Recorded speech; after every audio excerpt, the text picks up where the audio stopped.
everybody. Welcome back to Wrestling with the Future. We have an amazing guest tonight. I'm your host, Psychic Medium Angelo, joined as always by the guru who knew, the Encyclopedia Britannica of pro wrestling, Jeff the Ref Robinson. Jeff, how are you, my friend? I'm doing wonderful. How are you doing tonight, Angelo?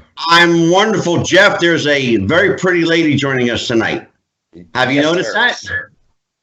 Oh, well, I would love to introduce her. She is the one, the only, the perfect 10, the very lovely Miss Nickla Roberts herself, the one and only Baby Doll. How are you doing tonight? Very well, thank you. All right. It is a pleasure to have you coming on here tonight. And as I was saying before we took to the air, huge fan of yours from back in the Crockett days. You were probably part of my very early fandom. I started watching it in 1985. And to say that I know your career would probably, I mean, I watched you on the Old World Class when you were on Andre the Lady Giant coming in with Gino Hernandez. Oh, yeah. I cried the day that you turned on Dusty. I thought that my world had been ended, and you know, my little 9-year-old heart was about to just erupt into 1,000 pieces because my baby doll had just turned on all of us, and I couldn't believe it. And I mean, we're going to touch on a lot of these stories tonight, but I mean, that's just, let me put you over really quick if I can. You know what I mean? So, like you need to put her over. I mean, I just want to thank you so much for the memories. You know what I mean? That, you know, and I will say this: it says a lot about her that fans still remember this lady 40 years later. Well, let's be honest about it. Nickla Roberts was a trailblazer and a trendsetter, and created a model for females in the business that we still see today. You know, when you're talking about, see, I always refer to Nickla as the original Glamazon. You know, the big, beautiful woman. Oh, yeah. You know, Nickla, you know, Jeff mentioned, you know, Andrea the Giant. And there's always been some speculation whether that was a tribute to Andre or a rib on him. So fill me in. What was the deal? I never thought it was a rib. I thought it was kind of disrespectful in a way because, I mean, there was no one else but Andre. And then to kind of take a gimmick girl situation was just, I didn't like it. And if you notice, I very seldom called myself Andrea. I called myself Nickla as much as I could. And so yeah. Much rather, because Nickla's very unique, you know, and especially like being big and strong. And there wasn't another Nickla, but there was another Andre. So they could have gone a different way, I think, with that. But yeah. And it was a short little gig, and it was from like Labor Day to Christmas Day in '84. So that's what, September, October, November, like 3 months, 4 months, you know. Sure. And got over, and I learned a lot because I worked a lot with Jake and with Chris. Tina was rather standoffish, but I learned so much during that time. I worked with like the best heels ever. So, and it was just some of those long road trips to just sit back and listen, and especially with Jake. Yeah. You know, I was very fortunate. I was always seemed to be at the right place at the right time. You know, timing is everything.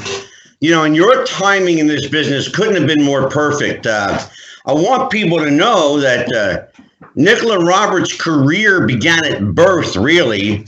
I mean, when you have, you know, Lorraine Johnson as your mom and Nick Roberts as your father, you pretty much don't even have a choice. You know, I know you had aspirations to be a nurse and work in the medical profession. And I know that you actually did go to school for nursing. Well, it was actually for EMT. I actually go up to Colorado and do ski patrol.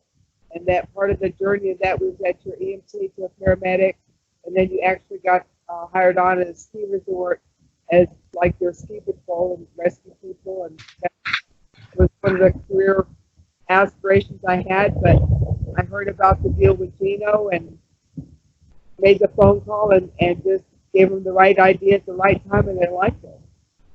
Nickla, it's kind of true that everybody, all the females, I should say, they all had a crush on Gino. They all wanted to get with him. Were you one of those like Gino groupies? Oh, I would say group. I would not say group. Huge crush on him, but that was, I mean, he was a lot older than I was. And then he worked with my dad, and there was no way that someone like myself, you know what I'm saying? Gina was with girls like Farrah Fawcett, Nickla Roberts, even though she had like the schoolgirl crush, never had a chance. I knew I never had a chance. Are you trying to tell me that you didn't compare to Farrah Fawcett? I would beg to differ on that one, but still, I was like young. I was like 22, 21, 22 maybe. And, you know, Farrah's got money and she's a Hollywood celebrity. And I was a promoter's daughter from Lubbock, Texas. And it was just, well, fair enough. I didn't have much to offer. So, but then she didn't have this 8-year-old girlfriend at the time.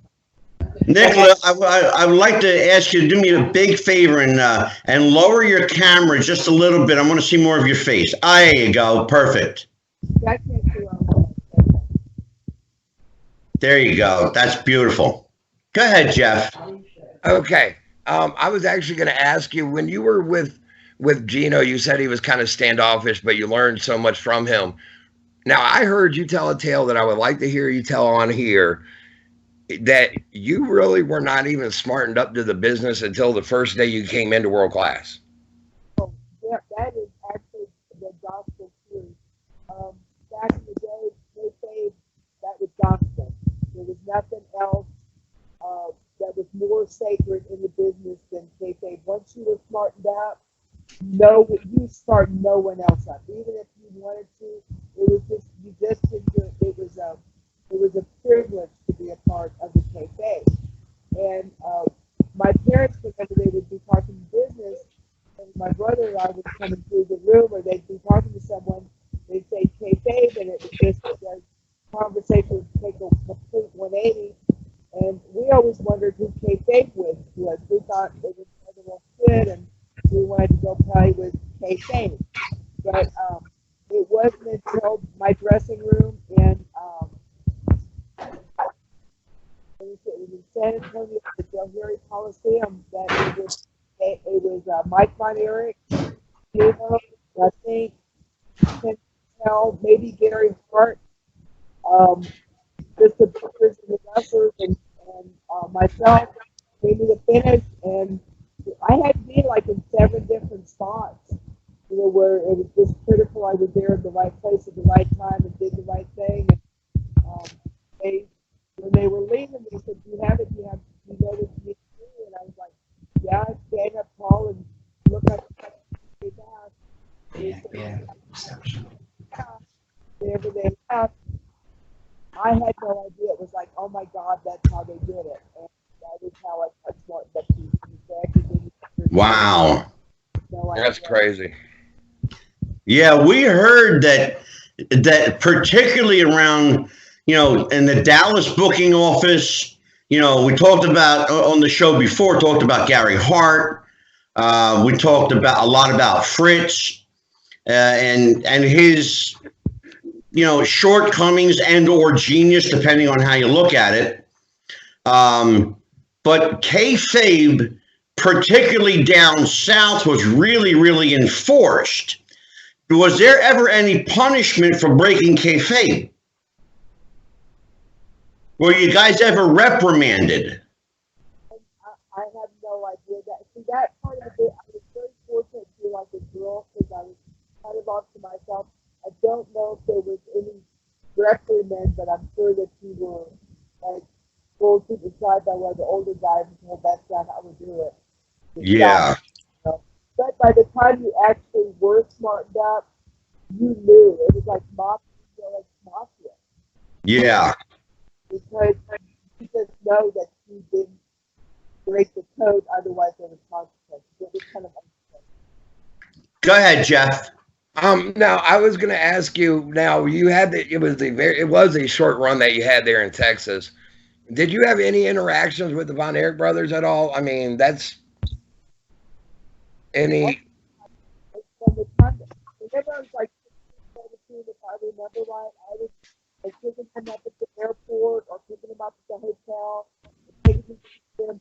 I might have been like a senior in high school, whenever we really started going to the gym series, because Terry,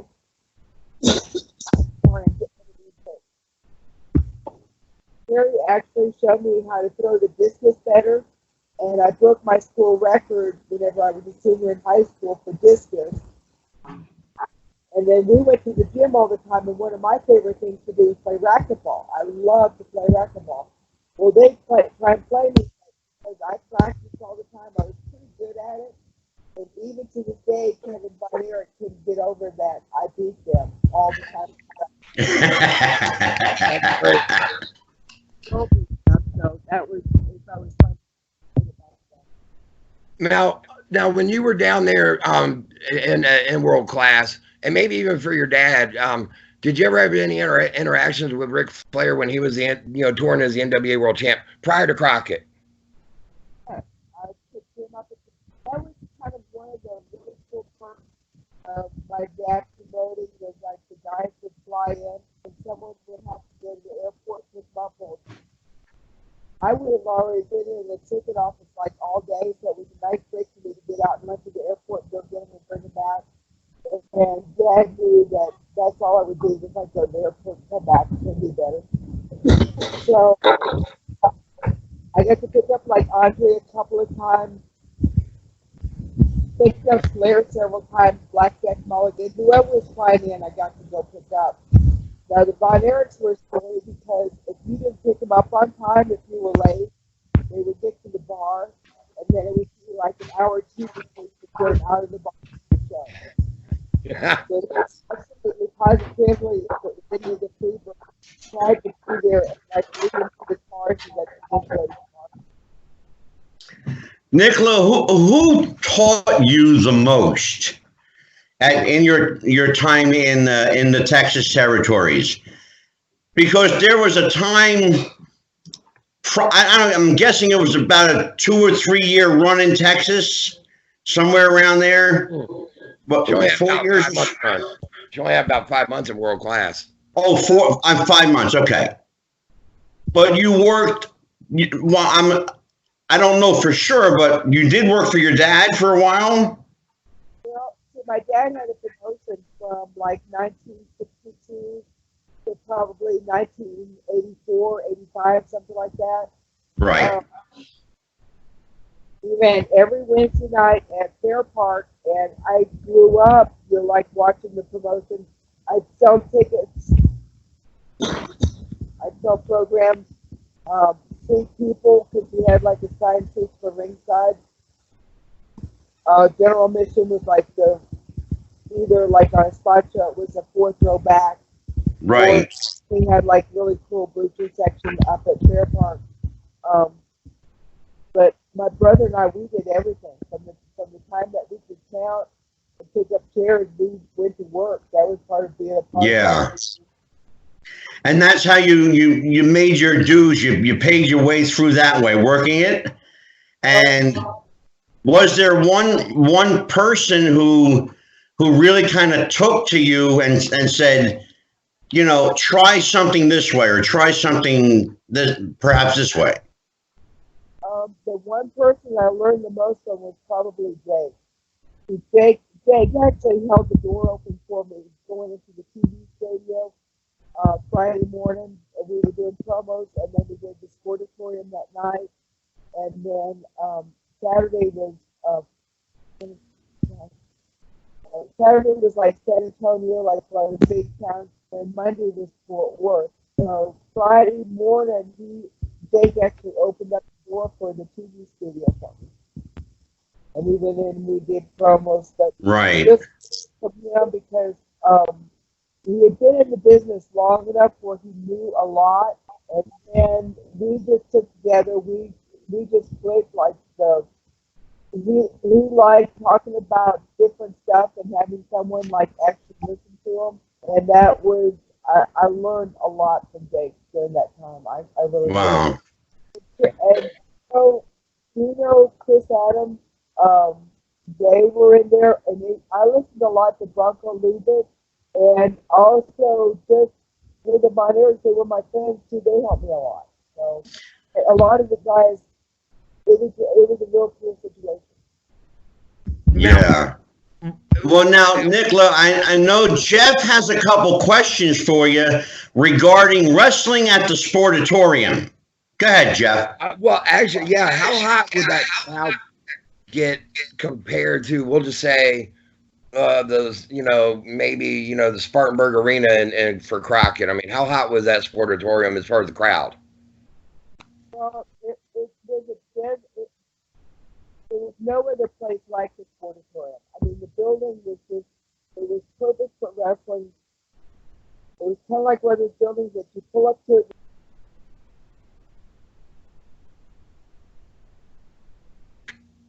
Can't hear. God, no, I can't hear nothing. Yeah. Can you hear her? No, I can't hear.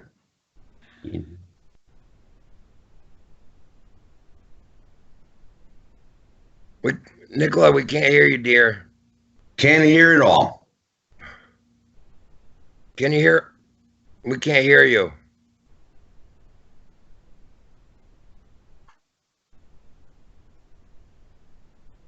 Can't hear you. Yeah. Can't hear.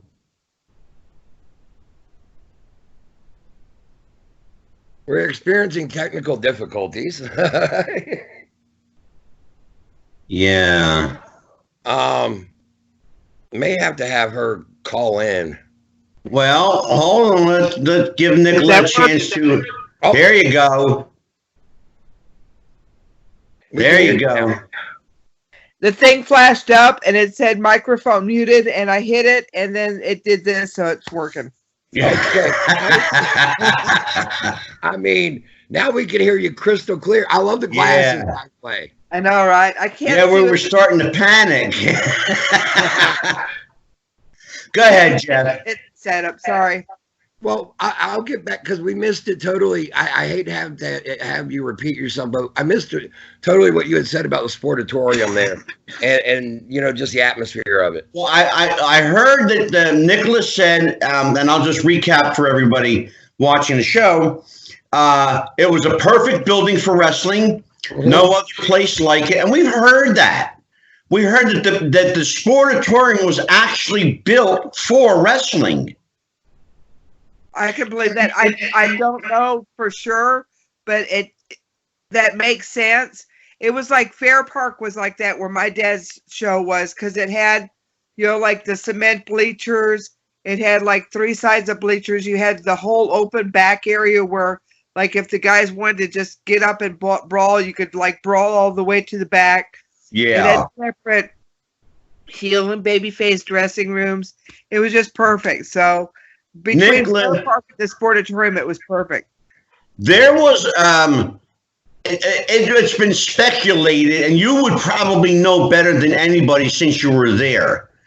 We were told, and I don't know how true it is, so I'm going to let you answer this. We were told that the ring at the Sportatorium was actually cemented in place. Is that true? I'm not sure. That makes sense. Either cemented in or bolted to the floor. Wow. Yeah, we heard that. Was that true, Jeff? I've heard that.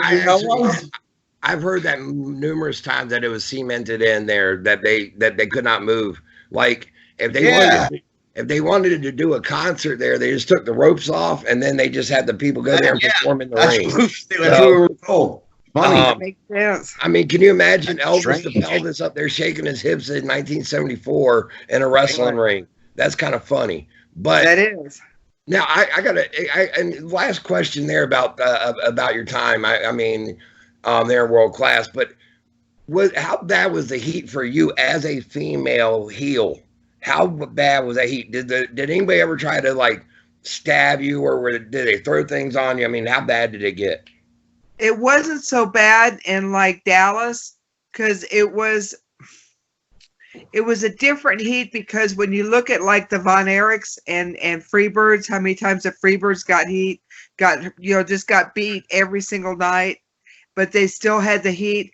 Texas heat was different because they actually believed it. And because I was like a big badass woman, they were kind of halfway afraid to begin with. So I kind of had my gimmick already built in. Well, You know, on the subject of heat, let's talk about Fritz Von Erich and Gary Hart. We were told, and again, secondhand, not having been there at all, that as brilliant as Gary Hart was, and as stubborn as Fritz Von Erich could be, they were immensely successful together.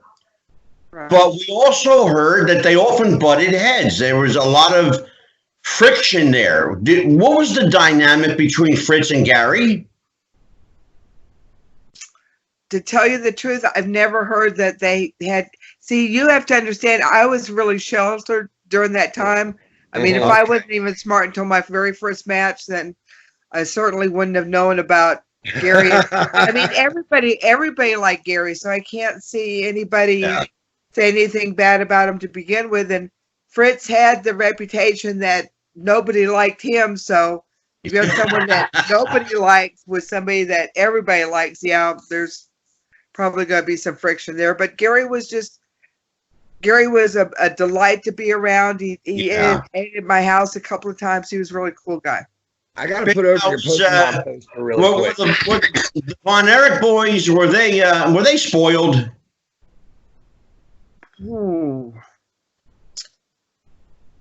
I really wouldn't put it that way. Their dad worked really hard for the money that they did have, because they literally came from nothing, and then had the nice ranch and everything. So Fritz didn't give them anything. They earned every bit of whatever they had. Believe me, they earned it. I mean, Fritz, in one way or another, wasn't going to give those boys anything. Now, he made it to where the boys succeeded. Above all else, there was no one going to be better than his boys. Yeah. And back then, I guess you really have to know the situation. Right. And how much Fritz just absolutely adored his family. He wanted nothing but the best from his family, and nothing was going to stand in the way of that. So not knowing the repercussions of the medications and everything that they were delving in, Fritz just wanted the absolute best. And did that end up hurting him? Went too far. Did that end up hurting him in the end? Oh yeah, because he lost everything. Only one of the boys is still alive. But when you love something so much, and you can give them so much, and have so much discipline, and everything was going to be right and true and perfect. When you look at those boys, they were gods at the time. I mean, everybody loved them. And have that success at that much time, like the world class, like their operation was actually worldwide before anybody else went worldwide. And we, Jeff actually has a little insight into this, but we heard they were huge in Israel for some odd reason. They were huge in Israel because Kevin just went back not too long ago. They were huge. It was amazing. Yes. They were huge in Israel because of the CBN, the Christian Broadcast Network. Oh, okay. And as crazy as that was, CBN was the first to put world class on a cable national level that made them hit worldwide and get out there worldwide and have that success. Yeah. So Nick, I have a question. Hold on, Jeff. I have a question real quick. If I remember right, with the CBN, it was one of those deals because Fritz was really Christian orientated in the Dallas-Fort Worth area. And he just, one of those times that made the phone call like, well, why not? Why not reach out to them? Because I'm already supporting, it just hand in hand in one of those phone calls that, why not? And it worked. Go ahead, Jeff. Well, I was going to just say I've already shared the story once before, but I actually did have the chance because my mom worked. Oh yeah, you have a personal time. story. Listen to this one, Nickla. And my mom worked at CBN at the time.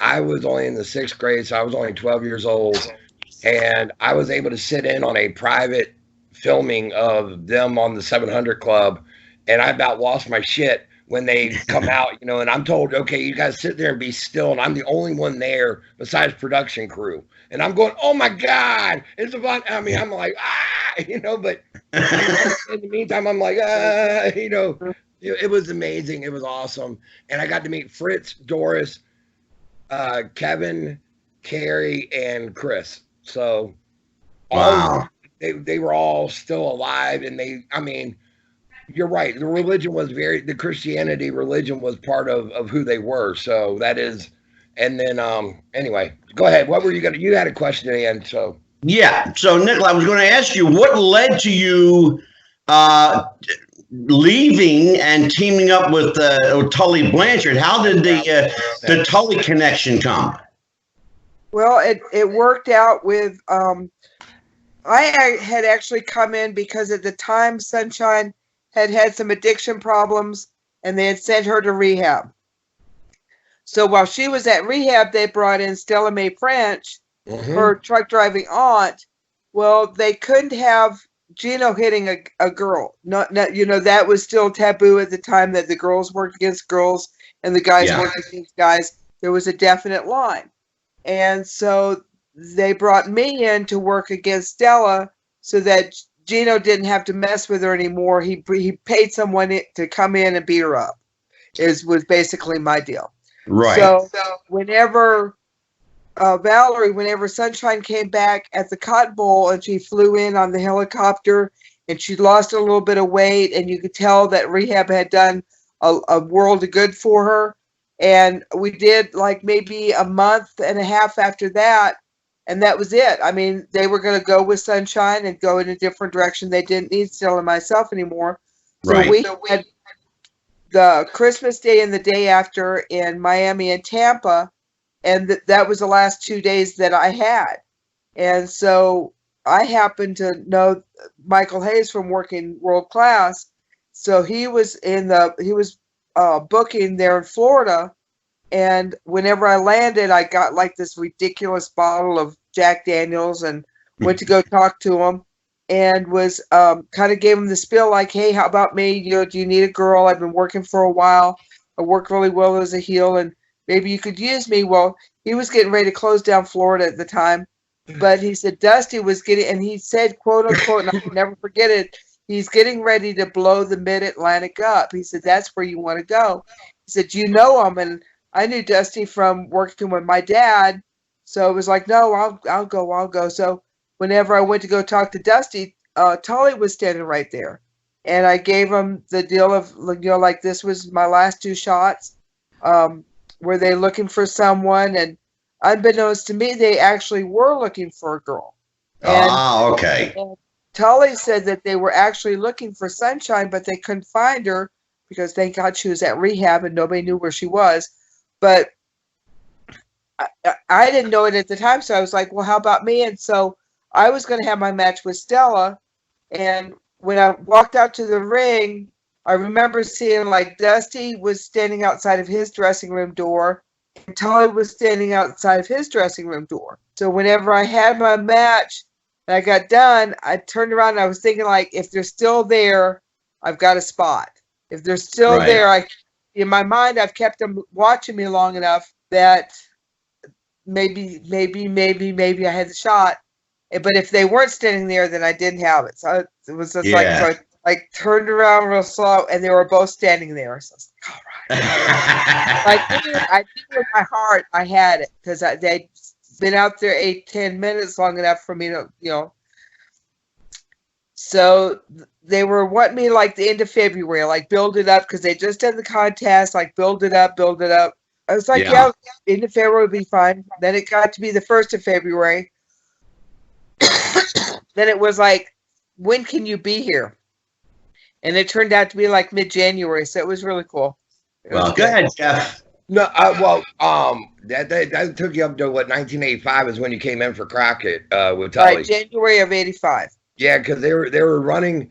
The gimmick that they were running at the time was, Tully was looking for his perfect 10. And then what they did was, and I'll never forget this one either, is when they introduced Baby Doll, it was to the Motley Crue's Girls, Girls, Girls. And No, she Looks That was Kill. leather clad and on a Oh, private no. jet. It was Looks That No. Kill. Oh, that's it. Looks like you're Yeah. right. Sorry. Yeah. I'm sorry. Looks like Kill. But I still remember the video, private jet limo, you getting in there. Right. Oh, amazing. And little did I know, though, that I was going to hate you like I did and want to, call you bad names. I think I uttered the word bitch at my TV and maybe got trouble for it, a couple good times. But, hey, it just means that you were doing your job, for Exactly. Right. So, I mean, I'll never forget my grandfather. He definitely called you a couple of disparaging names there when you were running with Tully, but To this lovely lady, are you kidding me, please? I mean, I couldn't believe that my grandpa had such language that he could utter coming out of his mouth at the time. But now I'll say this: you were with Tully, and you got some tremendous heat. Now I have to ask you, because I'm from up here, do you have any good memories of the Norfolk Scope? Oh, wow. We did a lot of pictures. Any of the backgrounds that were white, any of the publicity pictures, those were ours. Scope was good. It was if you got like Norfolk on Thursday and then Richmond on Friday, it was good because that meant that like Friday morning you could sleep in because you're only like 80 miles. Yep. Yeah, we would normally get you guys there on Friday or Saturday when they really picked up hot in '86. Is that that because they were a 10,000 seat arena. So and Magnum being from the area, all they had to do is plug him into any whether it was main or semi-main, and they were guaranteed to sell that place out. So. Oh yeah. Richmond was good. Norfolk was good. I remember a couple of times we had NASCAR in at the same time. I was lucky enough to be one of those that I always made reservations, and some of the guys were like, "Oh, they'll hold us rooms. They'll hold us rooms." Well, the couple of times that NASCAR was there, they didn't have room, so it was. Wow. Yeah, I got a room. What was the road schedule like back in the day? Oh my gosh! The first year that I worked for Tully or with Tully, we had 15 days off the whole year. Oh my God! Like no weekends, no holidays. That was every single day. I had like a white notebook that I had like all my payouts and who we worked with. And one year it was about 8 years after I'd been out of the business. I was like going through stuff, and I counted up the days because I was like every day was something. Yeah, 15 days out of the whole year. And this would be around what, 85, 86? 85. Somewhere around there? The first year that I worked with Tully was 85. 86 was Dusty and Flair, and then we went to Kansas City in 86. Wow. I got a quick question for you. Starrcade 85 is one event that everybody does remember you for because of the guy quit with Tully and Magnum. Right. Billy Jack Haynes has recently come out and had a couple of comments about you. I know where he's going with this. Go ahead, Jeff. Do you mind me asking? If you don't, No, you're fine. Okay. Go ahead. Go for it. He said you basically were like, oh my goodness, I got like a $10,000 payoff for Starrcade 85, and we're like bragging about your pay, and like, personally, I didn't buy it. I was thinking bullshit because the man comes across to have batshit crazy anyway. So, what do you have to say about that, baby doll? I mean, just go ahead and say it. Well, number one, I knew enough that, and for me, I made at least half of what Tully did, and sometimes a little bit less. Okay. So, I'm not saying I didn't make a 10 grand payoff, but I really don't think I did. You know what I'm saying? Because I was on the card.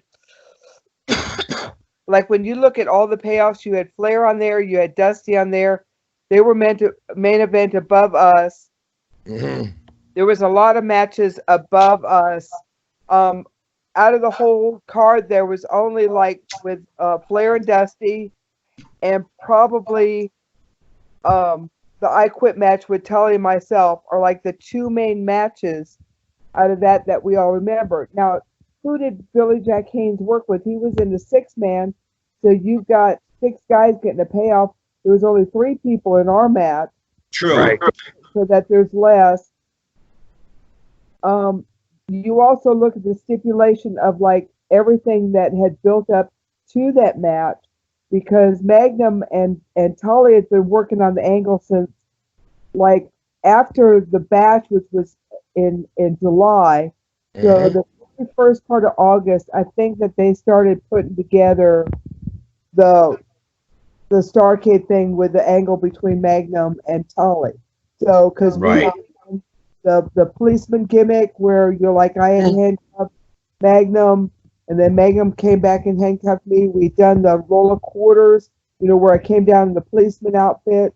We did the deal where Magnum kissed me, and we did the big slap, and then they were beating the crap out of each other. So we had August, September, October, 3.5 months. Where we literally beat the crap. There was a lot put into that. So yeah, we probably did get a little bit more. And then Right. I don't remember telling anybody. I mean, Tully knew what I made. Right. If I'm not mistaken, I'm not even sure that Billy Jack was there on that same show. No, he was in the 6-man, Jeff. Yeah, he was in a 6-man with Wahoo against the Russians, I think. No, it was against Ole and it wasn't hard. It was Ole and it didn't make it made no sense. He was the tag match. I was thinking that you guys may have been in 2 different locations. I was thinking they were down in Atlanta and you guys were in Carolina, because I know that was when they did the split Starcade.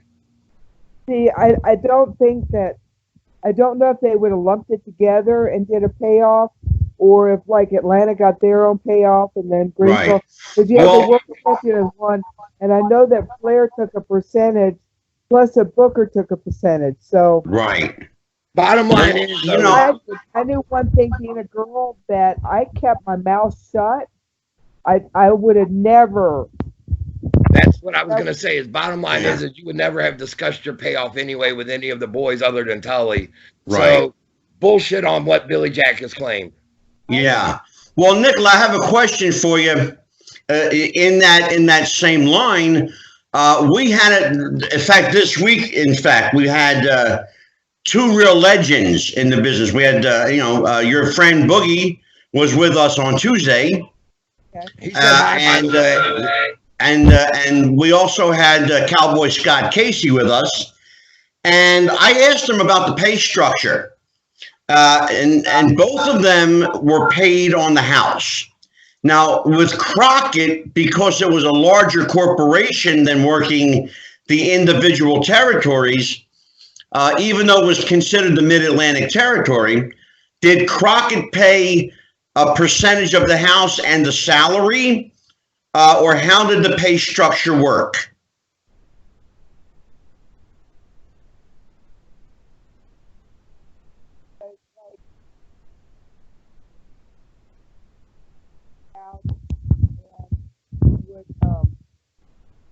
Hear me? Barely. So Crockett would, I don't know if you took like the crowd count or the percentage or where you were on the card. A lot of the guys had their own books, and they would know, okay, that we did 2,000 people or 8,000 people, and I was third on the card, and they would know that. I knew that I was making crazy amounts of money. I was having a really good time doing this. It wasn't like a lot of the guys had it as a career. That's what they were going to do. I mean, I was a girl. I was lucky to be on the booking sheet every week, So my situation was a lot more tentative. I knew that at the time I was gone. Well, some of the guys, that was all they were going to do all their life. I had other things I wanted to do. Right. Go ahead, Jeff. I got a question for you now, Nickla. You guys, after you were, or when you were with Tully, it led to one of my favorite angles that I mean, I still remembered from the time of being a kid to when YouTube was invented. I was looking for it, and then I finally, you know, then tape trading and all that good stuff, I was able to get my hands on it. But it was the night that Kelly smacked you, and Dusty comes in and runs in and does a save. What was that? Dusty's genius of an angle? I mean, or who came up with that, first of all? And how, I mean, what was it like for you? I mean, to know that all of a sudden now you're going to be with the top baby face in the company. It was a lot to take in. And like leaving Holly and I were such a good fit together. And then to leave that, and then to know that it would be a split, done, not going back. If you did have to, they were actually going to, from what I remember, they were going to put me with Buddy Landell. But I thought that he was going to work the angle with Flair. And he kind of went on some sort of binge and was gone for like 3 weeks, and nobody knew where he was. So that kind of, Dusty had to do something, because Kelly and I were so hot, especially after I quit match. What else was there to do with us? Turn one of us baby things. And it made more sense to go with me, and it just worked. Oh, yeah, it did. I mean, because Dusty goes in, he does a tackle, and then I got to do something for you. He gave an infamous. I was like Kay Ray. He wanted that King Kong, Kay Ray type look. Yeah. And then Dusty cut an infamous promo for on TBS. He goes, "Listen here, Mama Rose, she called me up the other day, and she said, listen here, you've been going around and you've been calling that baby doll a Jezebel." And I said, "Mama Rose, you got to understand, there's a good Jezebel and a bad Jezebel. And let me tell you, that's a good Jezebel right there." Oh, you're killing me, yeah. Did I do good? Yeah. I think you popped Baby Doll. Nickla, I got a question for you. You mentioned earlier that the women were with the women, the men were with the men. What do you make of this whole Tessa Blanchard, Sami Callihan thing? Wow. Can't hear you. Okay. Number one, Tessa Blanchard is not a racist. I've known her since she was a little girl. I know that the school that she trained with George South in Charlotte, were the toughest schools ever. Magnum and Tully both chose George out of all the wrestling schools because they know that George wouldn't sugarcoat anything, that George would teach her just like she was a man. George was not going to be easy on her. In fact, George was probably tougher on her than anyone else.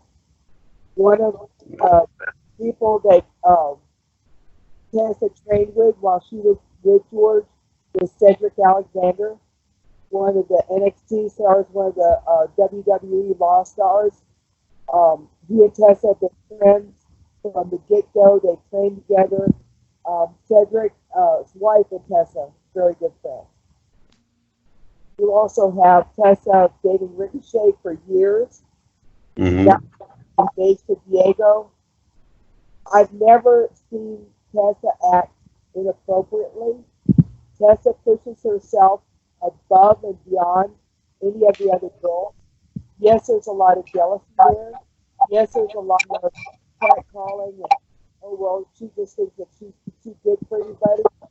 You know what? No one has put the time in the gym that Tessa has. Look at that body that girl has got. She's one of the girls that actually goes out there to wrestle and not be interested in how much of my ring gear for myself after the show. Right. Tessa is a professional, and because she holds herself up to a much higher standard than some of those other girls, then the other girls are jealous, and they're going to say stuff that is very inappropriate. And yes, Tessa may be a bitch, and yes, Tessa may be short with some of these girls, and yes, Tessa will rough up some of the girls because they deserve it. Because just like when my mother was wrestling, everybody's heard the story of the douchebag. You're such a douchebag, the whole thing. You know how that started? Stu Hart back in the 50s hated girl wrestling. A lot of the girl wrestlers didn't know how to work. They were friends and girlfriends of the promoter, and they didn't know how to take bumps. They weren't like girl workers. Penny Banner and my mother were two of the only girls that Stu Hart let work out in the dungeon because they worked like the guys. They were tough. They knew how to take a bump. Girls that they didn't know how to take a bump, Stu Hart would call douchebags because they flop around in the ring like a great douchebag.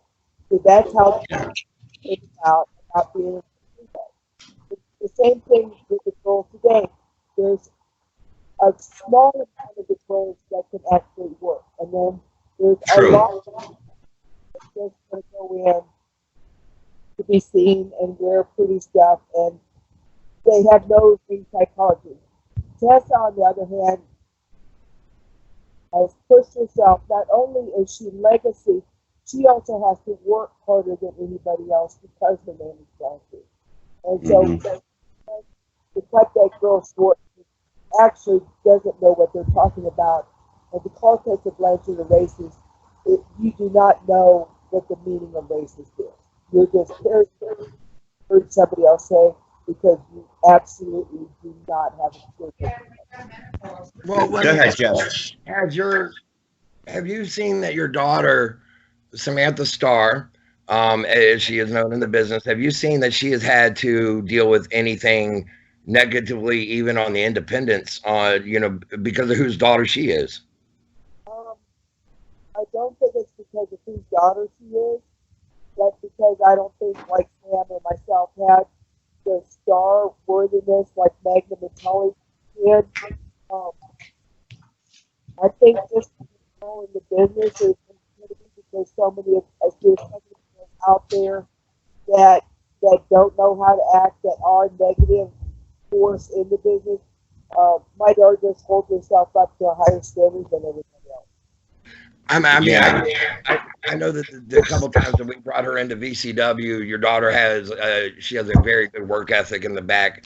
She's a very pleasure to be around, pleasure in the locker room, and no attitude, no problem. So. And how you expect other people to treat you, that's how you. Now, I'm gonna real quick. I'm gonna go back to something you said. You went to Kansas City. What led to you going to Kansas City? I just got married to Sam. Okay. Married July of '86. They had put me with Flair August of '86. Yep.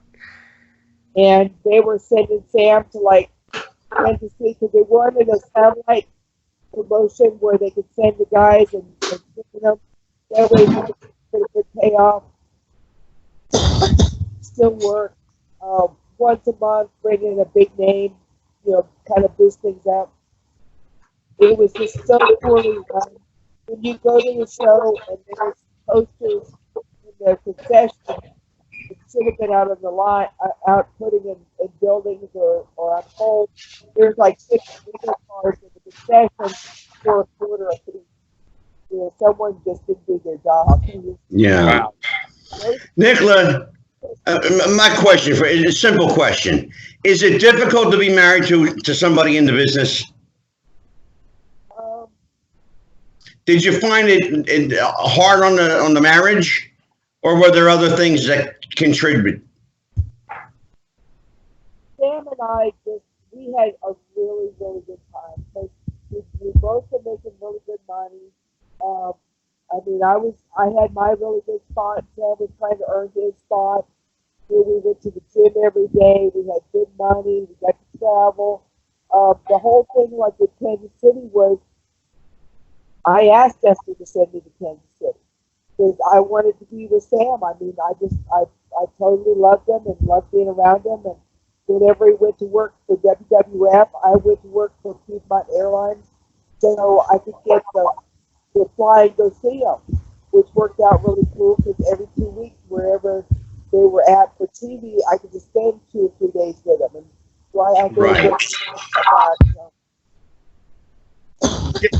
I'm sorry. No, don't. Go ahead, Jeff. You're fine. You're fine. Did you ever get contacted when Sam was there in the WWF? Did Vince ever contact you about or mention about trying to bring you in? No, because they had Elizabeth and they had like the glamour girls. They brought in Robin. I did do a tryout one time. I didn't know it was a tryout. I had been working out at Nelson Royal, Doc and Robin and myself.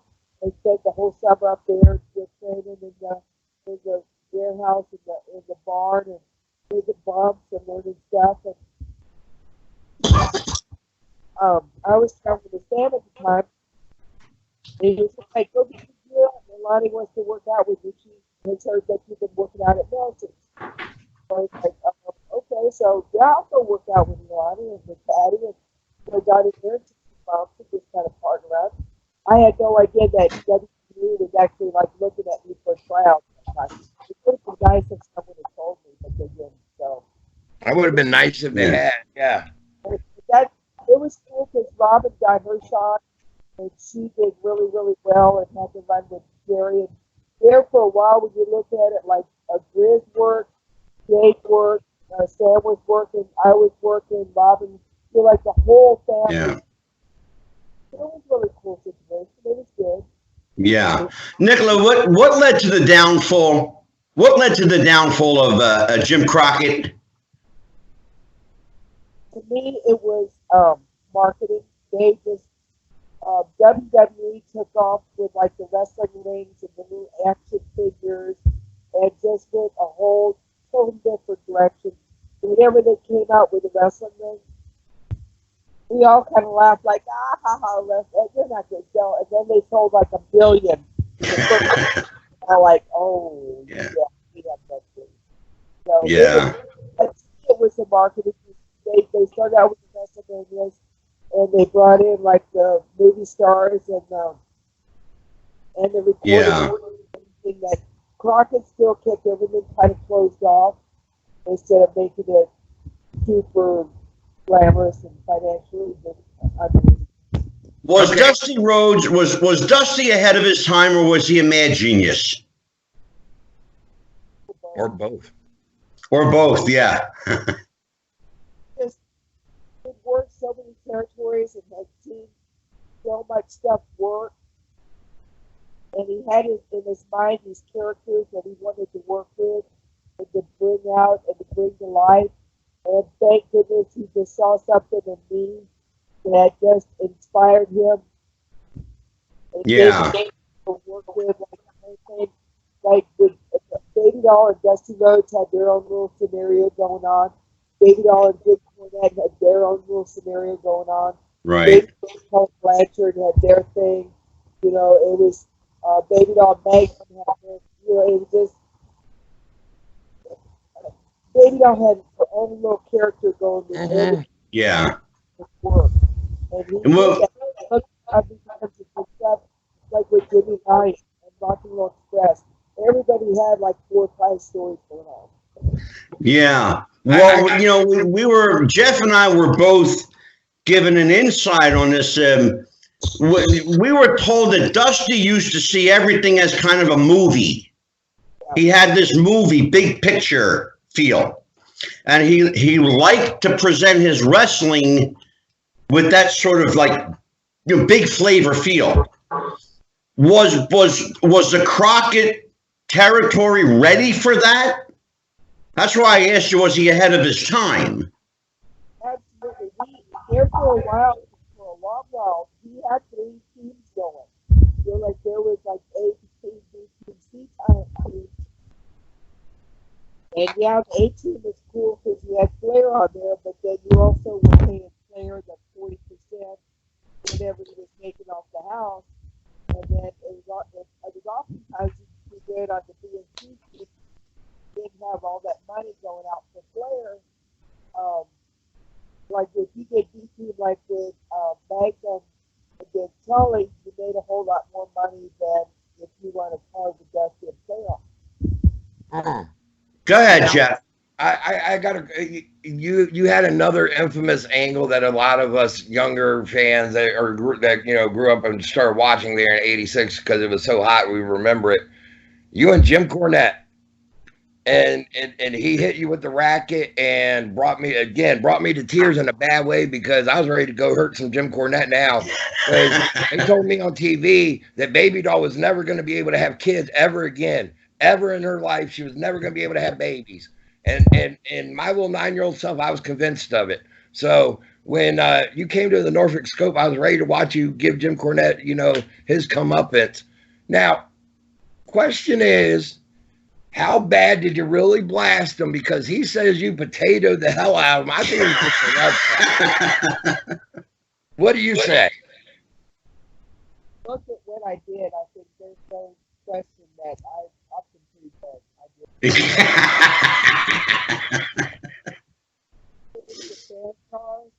What I had to do and just be right, and everything was so close. And you have to understand that I enjoy the business just as much as anybody. I get really excited. I don't know how to work when it shows, but it looks good. It popped me. Have you caught it on the network? If you have the WWE network, they got from one of the bashes. They actually have the whole Bash '86. One of your 6-man matches are up there. Yeah. I seen the shot where I hit him in the back of the head in Raleigh. Yeah, I saw that shot just recently made the Twitter rounds. Now, I got to ask you one other infamous angle that you've been asked about through the years, and I know you have, but I'm going to ask you anyway. What was in that envelope? Okay, I had asked Dusty this a long time ago. I was getting about like what's in the envelope, and so Dusty said, "Never tell them. Otherwise, if you tell them, they'll quit asking." He said, "If you never tell them, they'll always keep asking." So I can't tell. Oh no! She's kayfabing even today. Oh, I love it. Thank you for it. Thank you so much for actually keeping that. Well, I want to tell people that if you're enjoying BABYDOLL tonight, if you are truly enjoying the show, I want to tell everybody that this woman is one hell of a tough negotiator, because getting her on the show tonight cost me a criminal background investigation. I had to be interrogated and waterboarded. I had to promise to buy her a franchise of Pizza Hut and Outback Steakhouse for the East Coast. No, actually, it cost me dinner. I will say this too. Now, I got to ask you, do you watch the current day product? Yes, I try to as much as I can. My daughter and son-in-law just did a couple of shows with WWE, like the Raw show and SmackDown. They were in Greensboro and Charlotte, I think. I can't remember. We did a couple of shows with them. So the WWE is in this area. I watch. I also watch. Well, really with Don, I've got a 5-year-old grandson, and he's really getting into wrestling now. And he's always going, WWE, WWE. So we watch wrestling as much as we can. What do you make of the new product, AEW? I've watched a little bit of it. I like it that they've got Arn and Tully on there. I'm watching because of them. I'll say this: you made a comment on Fight TV or on the panel with at StarCast, and I could totally see you doing the gimmick of being the older woman dating the younger guy, and you with MJF. That would be money. Big money. Huge. I don't think I should do the manage my daughter and do the Peaches Latte. Well, I'll tell you what, that's something to consider, Jeff. What's that? I didn't hear it. So managing her daughter. Mm. I would love to see that too. The mother. I would love to see anything to get you back in into the fold. I think that, honest to God, this isn't me just putting you over, but I think any promotion would be wise to bring you in. You have a wealth of knowledge that goes back from your childhood days of being with your parents through the years of with Dusty on up, and whether it was AEW, WWE, NXT, or even a newer promotion like you got MLW that's on YouTube or BN that network, or even the new NWA. Any of them you could fit in at. Well, now Jeff, let me interject something. Yeah, Nickla, what do you think of the new NWA? They have a very that's where I was going. Yeah, they have a very authentic feel to the old studio. Right. I watched just a little bit of it. I watched more of the AEW. I need to catch up on the NWA power. I have not. I have to admit, I'm not as up to date on that as I should. Okay. Gotcha. Well, they had on there. They had C.W. Anderson. They got Caleb Conley, who I know you're familiar with a couple of them. So, and they're giving a lot of the indie talent a look that a lot of the promotions aren't necessarily willing to look at right now for whatever reason. So yeah, and CW has been on the show, and in fact, you mentioned Nickla, you mentioned George South. We're going to have him on the show. We're trying.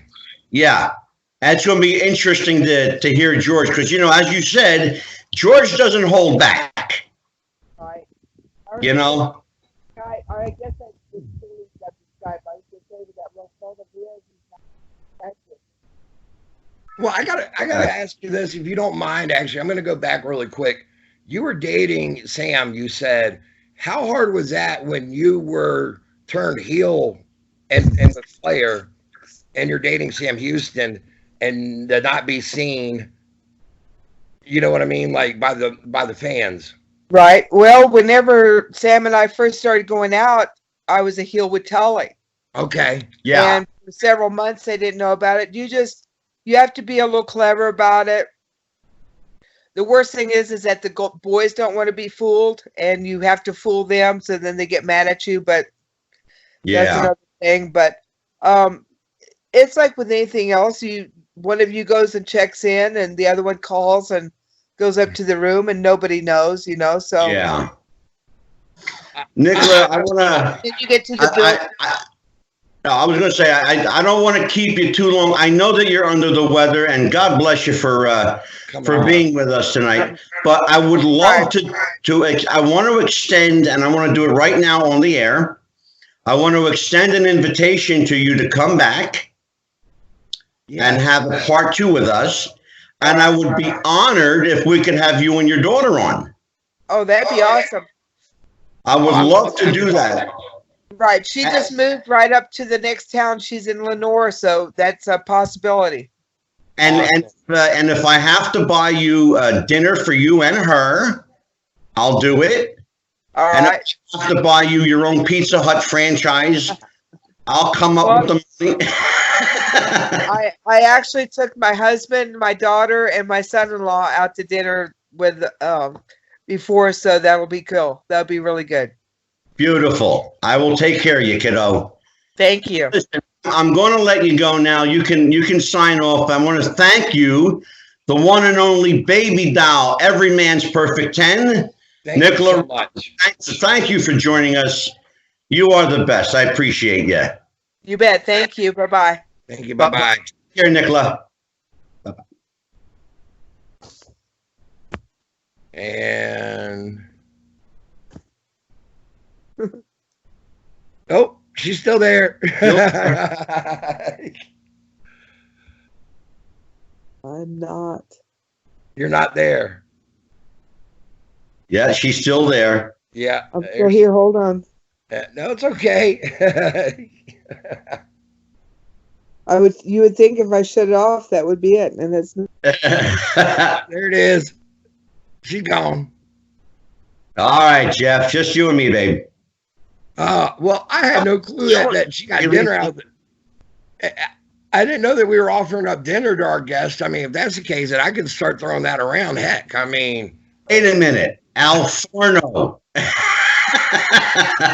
Not too many people come up to Suffolk, Virginia, but an Olive Garden's always doable. What's that? Yeah, Olive Garden, right? Yeah. Well, listen, that was really an amazing conversation. It really was. I unfortunately, her volume wasn't coming through all the time like I wish it had. But too, and I should tell people, she does have a really bad head cold, and she came on here, and she was sick. Yes. So, and I do ask everyone's indulgence for that, and look, just to be able to have her for the act that we did. Yeah, she was amazing. I first of all, thank you. I'm glad that you were able to get that. I didn't, you know what I mean? Your childhood dreams come true. It really kind of was. I mean, able to actually, just get the questions that I ask her and able to ask her. I've heard her answer some of them myself. But you always got new people out there. And like I said, honestly, it does say a lot about her as a character. Yes. The BABYDOLL character is still remembered 40 years later.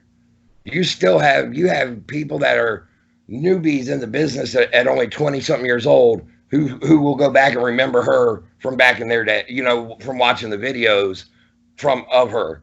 And what's even crazier is when you think about it, she only had about a 3-year run, maybe 4. Yeah, I know. So a lot of people that have the shortest runs leave the most lasting memory with a lot of people. I mean, Magnum TA. Oh, absolutely. That was one I was wanting to ask her about, was when Magnum had his accident, was she there, and how did she see the effect of the business? You know what I mean? And you know what, Jeff? And that's why I invited her back for a part 2. We barely scratched the surface, really. Yeah, I mean, I would love to have, her daughter coming on would be awesome, because her daughter she is in that unique position of being as she said about her daughter, unfortunately, her daughter does not have the last name of a Blanchard or a Flair behind her. Right. And, truth be told, unless she is to tell you my mom is BABYDOLL and my dad is Sam Houston, you would have no clue. Because she just did not get that internet buzz that the other ones did when they came into the business. And that's no fault of Samantha's. That's really not. And it's no fault of BABYDOLL, no fault of Sam's. I mean, to me personally, I would have taken it and ran with it and been like, my aunt was Rockin' Robin, my uncle's Jake the Snake, my granddaddy was Grizzly Smith. Right. And to her credit, though, she didn't. She's doing it all kind of on her own. Yeah. So, yeah. But BABYDOLL, she is a tremendous wealth of knowledge, and I meant what I said about anyone would be wise to pick her up. Even if they're an indie promotion that is down there in Carolina, maybe trying to get, your wheels under you or, whatever, if you were to bring her in on a monthly basis, using her for one and maybe even helping consult in the back, it would be, she could really help out, I think, anybody, and her husband as well. Yeah, and think about something, Jeff. And we both know this. It's true. Every time a federation, I don't care if it's WWE or AEW, whomever it is, every time they bring back a star from yesterday, the numbers pop. Yep.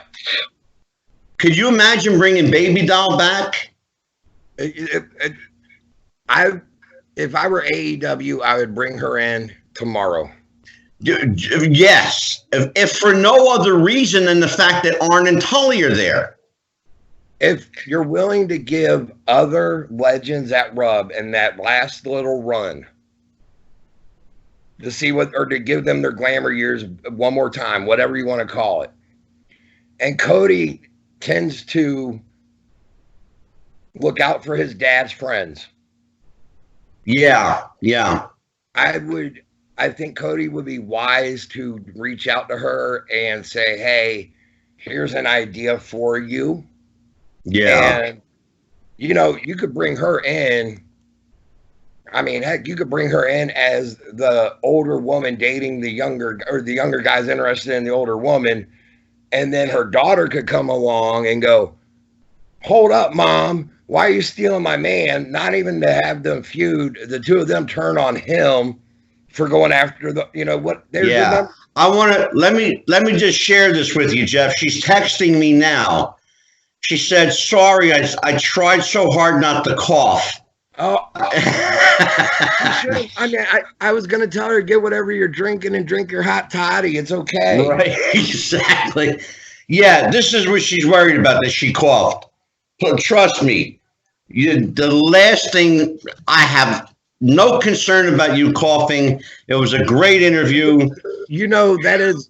And she said, let me know when you want to do part 2. Awesome. Okay, I'm going to show you right there. That's awesome. There you go, right there. Yep, got it. I'm sorry, everybody at home. You just saw my cell phone. She's an amazing woman. Well, you know what? Here's the deal.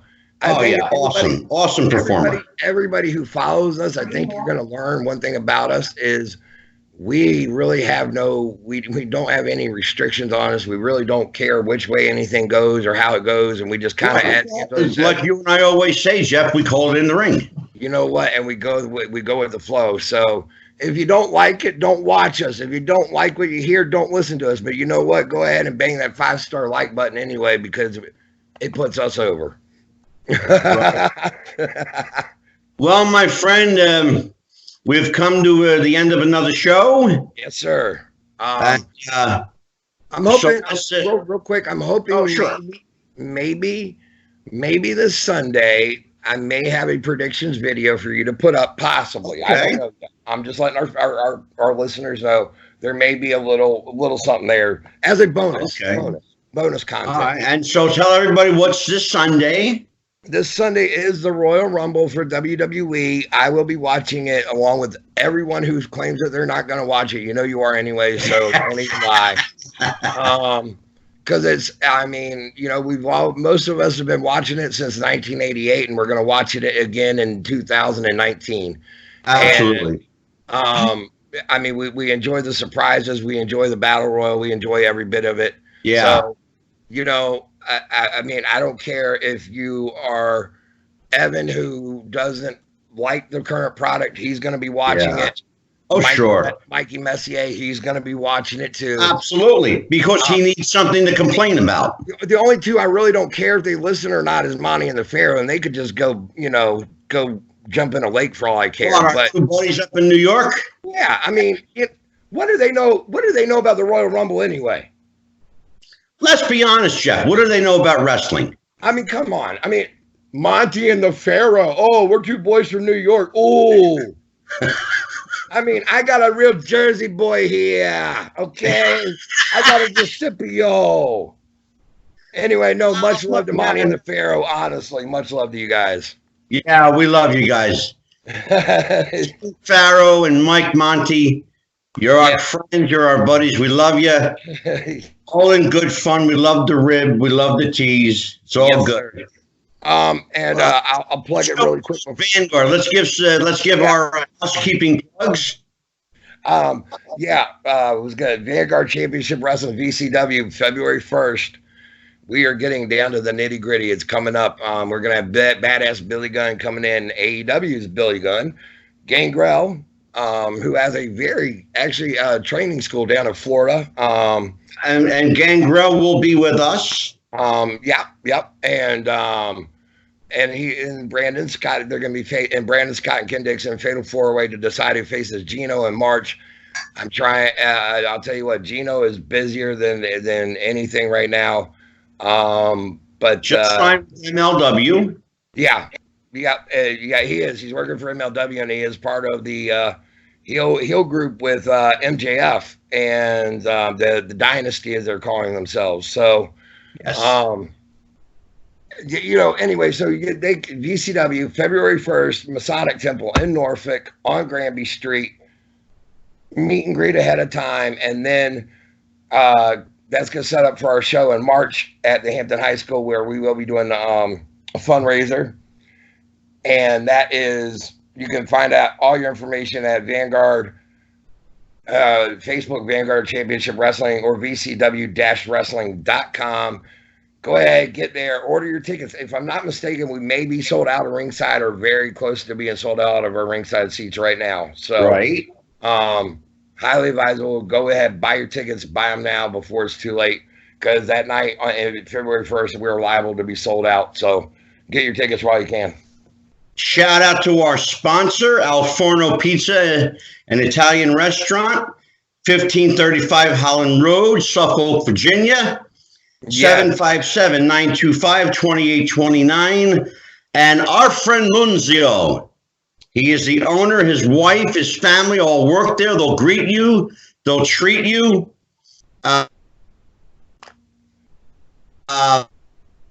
Fresh, homemade Italian food anywhere in the Commonwealth of Virginia. Got to go see Nunzio and family at Al Forno Restaurant and Pizzeria. Again, 757-925-2829. Tell them the psychic and the ref sent you. And Jeff, you'll be there every Friday like clockwork because that's your spot. Yes, it is. What's on the menu this week, brother? Tease me. Give me something to water my mouth with. The homemade stuffed tortellini with cheese and Alfredo sauce and shrimp. Oh, you're killing me, brother. Amazing. That dish put me in a food coma the other night when we had Scott Casey. I mean, whew, yeah, I know we had to cut the show short. yeah, I mean, it was wow. But yes, definitely go check out Al Forno's right there in Suffolk, Virginia. And again, Dog Championship Wrestling, their next show, February 29th in Little Egg Harbor Township, New Jersey. Go to dogprowrestling.com for all the details. And speaking of dog, this week on the podcast, we will have not one but two guests. They form the Old School Empire. It's Big Vinny the Fixer and Patch, the Old School Empire from Dog Championship Wrestling, talking old school tag team wrestling with us. That's going to be fun. And I know you're looking forward to meeting the Old School Empire, Jeff. Yes, sir. So now, if there's nothing else, yes, there is something else. We just picked up another station. Yeah. Podbay FM. That is and good. iHeartRadio are now on the roster of Wrestling with the Future.